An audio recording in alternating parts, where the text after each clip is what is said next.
Hari ini bengkel kita adalah bengkel jingle komersial dengan Suno. So, ini saya mulakan dulu dengan bahagian iaitu bahagian strateginya dulu, iaitu apa boleh buat bila kita pandai buat skill lagu AI ini.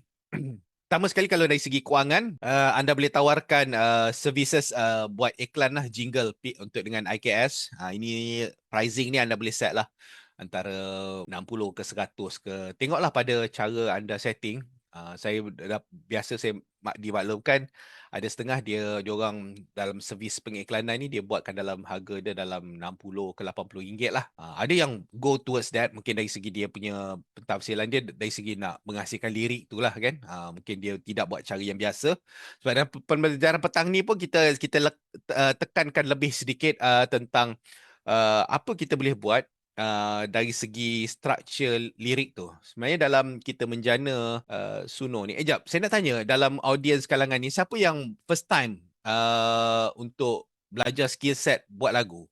Kalau ada, tolong cakap Yeza dalam chat. Nak tahu dulu. Tapi dahulu soalan. Yeza, Puan Nadia, Husna, okey.